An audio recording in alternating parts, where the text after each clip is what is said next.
welcome to another Community Action. I'm your host, Curlene Nelson. With me here today, I have Sagine. Sagine is the owner, designer of Outside Clothing. And Sagine, welcome. Thank you for having me. Sagine, we just met. Yes. And tell me a little bit more about you. Who is Sagine? Well, firstly, I'm a designer. I originally started about 10 years ago, at least. I own Outsiders Clothing as well as Diamond Mass Productions. We do for costumes for Carnival, like Trinidad Carnival, Miami Carnival, and right here at home for Labor Day in Brooklyn. I was going to ask you that. Do you decorate for? Yes, I actually do design the costumes. And for those who don't know what the Labor Day parade is, Right. it's a huge West Indian celebration, and it happens on Labor Day, or just around, because last year it was a little bit earlier, right? Right. So you design floats? I design the costumes. Oh, the costumes. Yeah, for the masqueraders. Ah, Yes. Is there a particular country that you focus on, or? No, actually, it just goes by mass camps. Those are the people that own, that would have the big floats and stuff. And I would normally design for them. And they would have different, you would see the ones with big feathers and things like that. That's basically what I do. Those skimpy little, tight little underwear that's barely with the covering anything. And the huge oh my feathers. gosh, Yes, that is oh my gosh, I love the parade. I love Labor Day. It's so much. There's so much food and action, and the costumes are beautiful. Yes. How do you really get to? Because I thought you have to have a really good eye to do something like that, to actually match the colors and make it as vibrant, bringing the West Indian to life here on the street for a short time. Right. How do you do that? A lot goes into it. A lot of time, effort, ideas, money, obviously. But as far as the costumes go, how they usually do it is that for the committee who's in charge of the parade, they would normally give us an opportunity every year to come up with a different type of theme, I would say. For instance, last year, for 2014, I did Jewels of the Sea. That was my portrayal of, to pretty much display how the beauties of the Caribbean islands. So I based my colors around a lot of like the ocean colors, under the sea colors, things like that. So that's pretty much what goes into the ideas of how the costumes would pretty much like come to life and what it would portray. Is it purposeful that you design the costumes to be so small? Honestly, if you go to like Trinidad Carnival or, and you see how it is, they wear a lot less than we do in New York. So we're pretty, reserved out here in comparison. But can you really blame them? Like, they're in the islands. What's the minimum, temperature? It's like 80 degrees, if anything. So they're not going to be all covered up. And plus, it's nice and fun. It's like being on the beach except on the street with huge feathers. So and almost nothing on. Almost nothing. It's amazing. Still tasteful. When did you start this, and why did you start it, and how did you get involved in? Actually, when did you start? I've been designing like regular cut and sew items for men and women for, like I said, about 10 years. I've gotten into that just from high school. How's it possible? You're 18, no? 25. I wish I was 18. I'm glad I look like it, 18. Though. So you started this? Yes, I started, about, pretty much, I want to say high school, but probably before that. I was, dabbling to learning how to sew, taught myself. And a few years ago, I actually, I grew up in Carnival. Like, since I was about 5 years old, my dad was taking me to the Labor Day. And I was always very fascinated by how everything, like the wire bras, how they're made, like, you know, the big backpack feathers, how they're made. And it wasn't until I got the opportunity last year to pretty much dabble into it myself.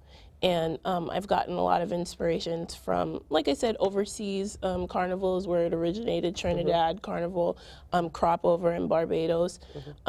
So I pretty much said to myself, I'm like, you know, if I can make everything else, I should be able to, you know, try to teach myself to get into costume making. But if you said if you could make everything else like what? Yeah, I can make pants, blazers, suits. I've learned to tailor, dresses, kids' clothing. So you like have a that. line? Yes. And what is that line? And that's Outsiders Clothing. That's my baby.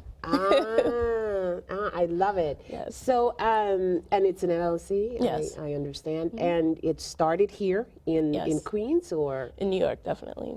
It's New York City based. This is awesome. I also learned that you are a photographer. Tell me Yes. about that.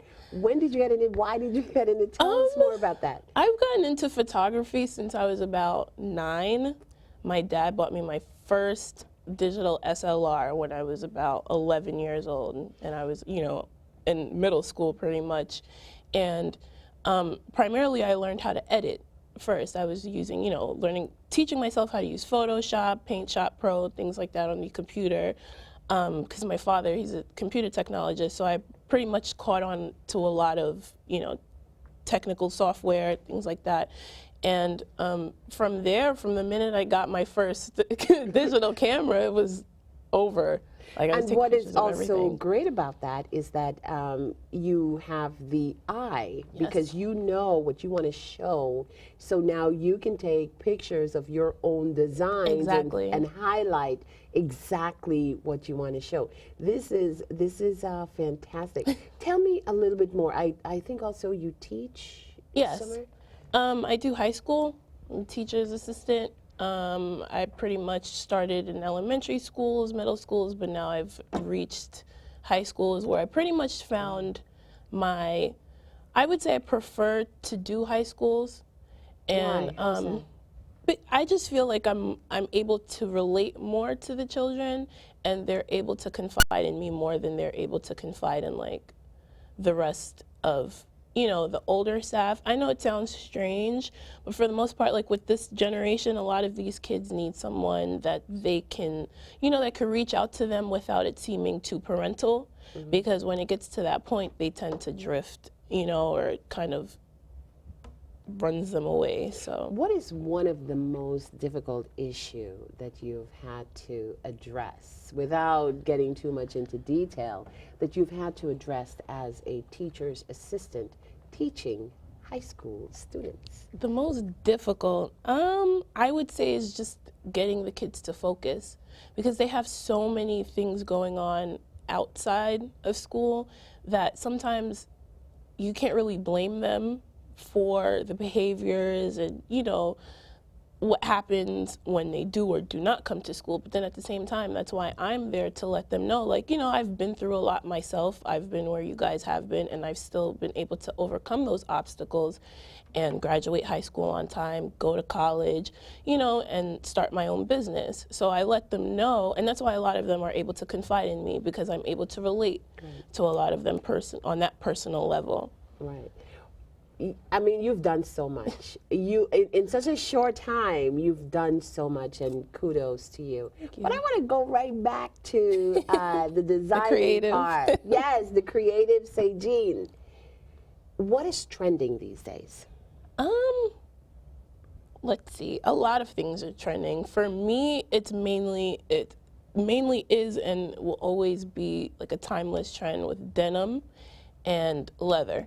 Me, I would consider myself, I always call myself a denim specialist, because I do a lot of hands-on work with vintage denim. So even though I'm able to actually construct my own, you know, pair of jeans or jean jacket, normally I prefer to go back in time, really.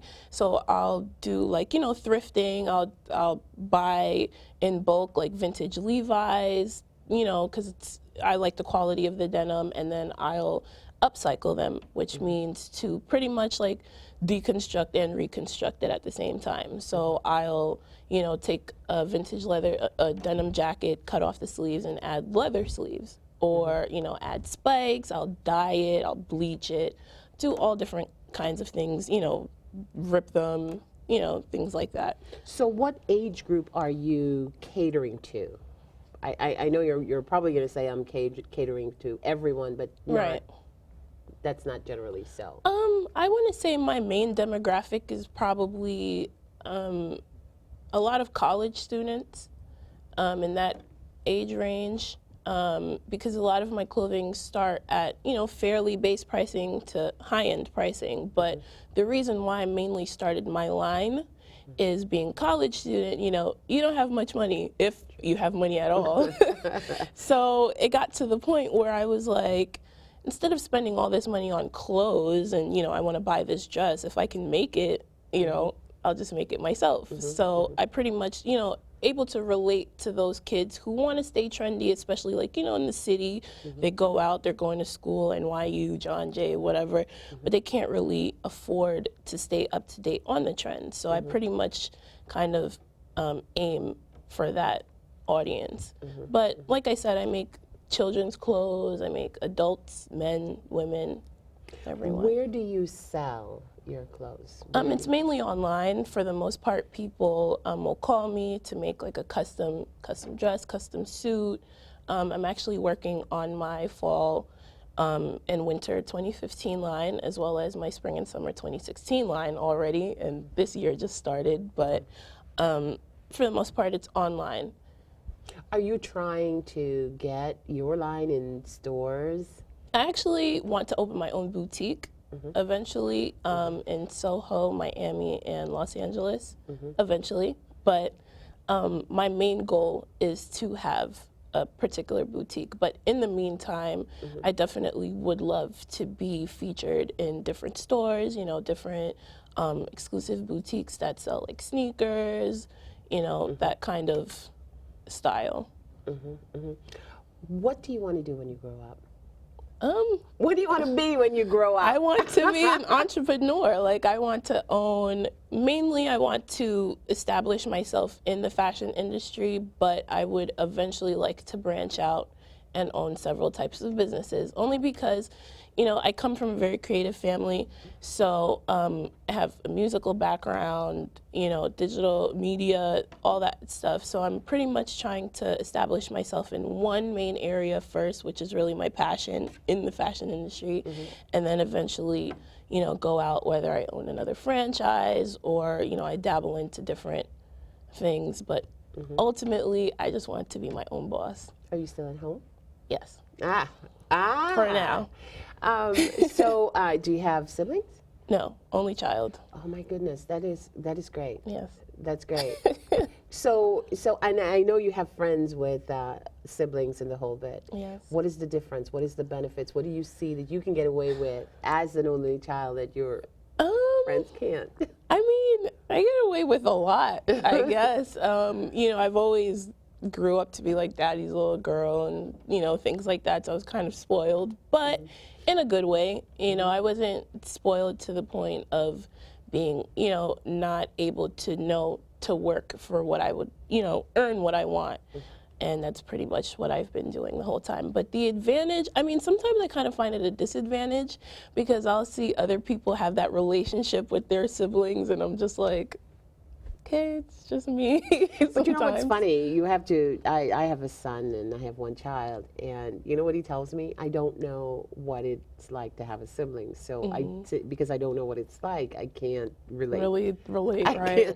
I don't know. So you went to school here Yes. in Queens or Brooklyn or? Actually, as far as college, my first year was in John Jay. I started off as a forensic psychology major. And then I transferred to Long Island University in Brooklyn and Excellent school. Yes, very good school. Expensive, but great. Yes, yes. And I transferred to be a general psychology major. So I did about 2 years in that. I haven't finished yet, but I do intend to go back to school in fall this year to FIT, Fashion Institute, Yes. Yes. for fashion marketing and merchandising. So I'm really trying to learn the business end of it because, you know, I taught myself the craft, so I'd like to perfect it, but I want to learn more so the business aspect myself. So I have to ask you, do you use a sewing machine? Of course. So you know how to use it. Yes. So do you use like a pedal since you're doing vintage clothing? Or you're I use kidding me. everything. Like I even have a vintage Singer machine. That was my first sewing machine. And then up to the finishing sewing machines to where they finish the seams for you and all that stuff. And this is all self-taught. Self-taught. Self-taught. Wow, this is amazing. What else could you tell me about you? I mean, like I said, you know, I'm a very creative person. I like to learn a lot. So whatever it is, you know, whether it's out of the box or it's something relative to what I'm doing, I'm always interested in learning about it, you know, just pretty much hands-on. Like anything that I'll see that interests me, sometimes I'll always think to the back of my head, like, should I pay this person to do it, or can I learn to do it myself? And that's a lot of the times that's how I got started in, you know, learning a few of the trades that I learn now. Any plans on taking this beautiful face with the designs that you've created nationally and internationally? Definitely. I want to start primarily nationally. Like I said, you know, we have the top fashion cities in America as, you know, New York City, #1. You have Los Angeles. You have Miami in Florida. So I would definitely want to base, you know, some boutiques in those areas and eventually go to the mecca of it in Europe, you know, France, Italy, places like that. So That's big plans. That's great. Well, we're not ready to wrap this up yet because I'm fascinated by you. Thank you. Such a young person, and you have your head on. You know what you want to do, and you're going for it. I'm fascinated by you. Thank you. Where can we find you or reach you if we would like to learn more about you?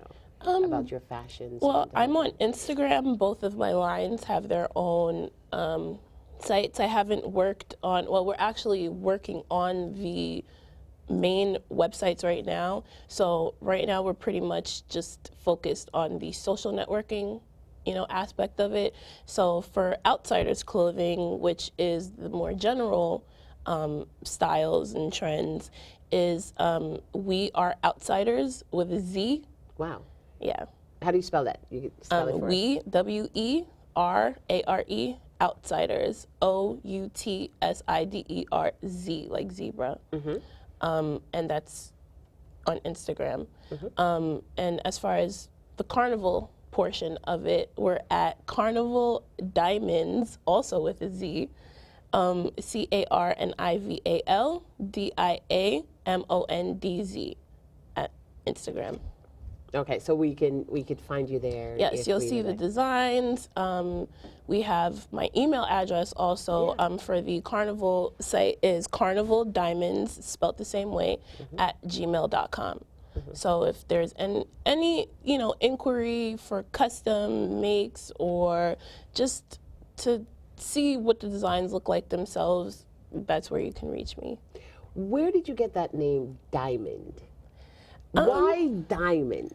Honestly, if you look at my designs, you would understand why. Like, I noticed in America, for those who do the carnival costumes, a lot of them mainly focus on just the colors and the patterns of the bathing suits. But me, I focus more so on the detail of like the rhinestones, you know, the colors of the rhinestones, shapes, placings, everything, which most of the designers overseas focus on. So that's kind of the difference between, you know, my location right now.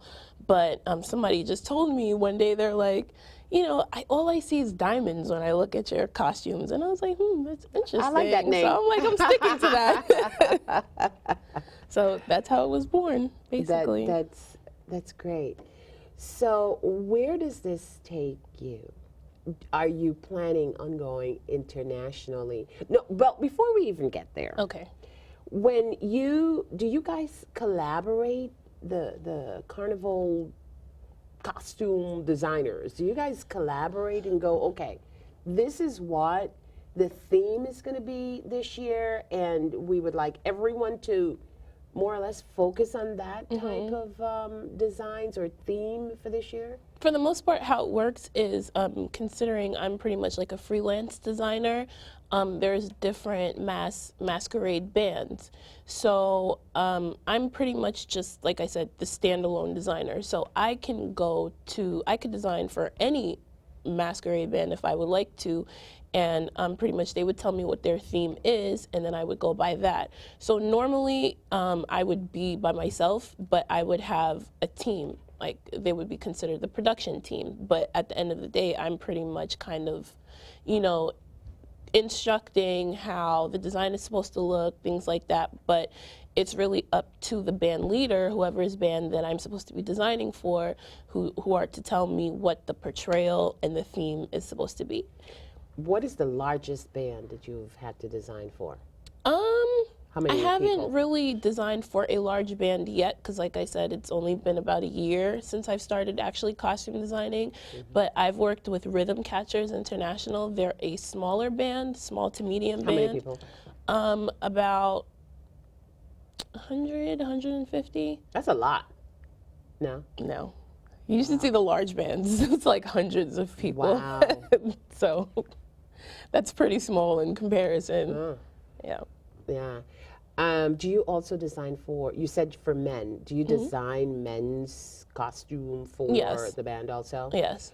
Do they wear skimpy stuff? I never really looked at the men. I don't think I ever saw them. Overseas, mostly they wear a little skimpy, like, the shorts are tighter, like, Speedo looking types, but I don't really design those. I stick to the shorts and, the sashes sometimes. For the men's costumes are very simple. Like, they'll just have a pair of shorts, maybe they'll have like a chest piece and a headpiece, and that's it.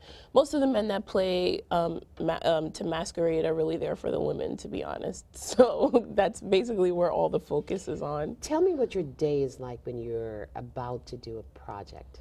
How do you begin? How do I begin? Well, depending on if the person gives me complete creative control or not, most of the time I don't really, not to say I don't like to take creative control, but if I'm doing a custom for a person, I like to get as much of their input and what their vision is before anything else. So I would ask you a whole bunch of questions, like what kind of fabric do you like, the color, do you want it to do anything particular to your body, or do you not care, things like that.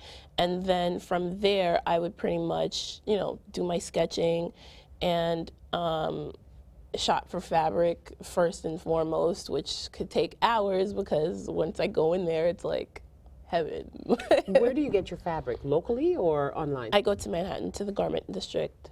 And you buy bolts of cloth? Or? Sometimes I can buy it in bulk, like for wholesale, if I'm doing, for instance, like a collection. But if I'm doing, a particular order, I would just go and buy what's sufficient for that order. But what I do like about it is that you keep your business here in the state of New York, Yes. which is It's my home. Like. Exactly, exactly, which is great.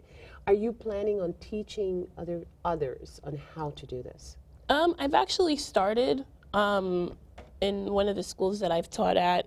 One of the counselor's daughters is about 8, I believe, and that was around the time that I've started to get into fashion. I was just about to say that, yeah. So she told me, she came to me and she was like, she bought her daughter a sewing machine. She has no idea how to use it. And she was like, I could make, put in the CD, but you actually know how to do it. And I'm like, I'll be more than happy to show her, because then I'd feel like it was just me, like, that's where I started. So definitely sometime eventually I would like to hold like little workshops and stuff for, the younger kids to learn, because I like to get the youth into tapping into more of their creative side. Because of the timing that we're in now, like, this is a time for these kids to pretty much, everybody's always trying to get everyone into the ideal profession, either a doctor or a lawyer. Right. But there's so much more other things that you can do. You have architects who design buildings, things like that. And just the creative industry itself is just so many possibilities. So I try to encourage that to the kids that I work with. So what does your line look like? It looks like outside clothing. Outsiders clothing Yes. by Sagine. Oh, I love it. And In it's funny. diamonds. Yes, I got the Outsiders name from one of my most favorite books, Outsiders, The Yes, Outsiders. yes. That's where my inspiration came from. Because if you look at my line, you will see it's a lot of like dark grunge, like leather, denim, you know, that kind of style. So all of that kind of came from the movie and the book. Awesome. Yes.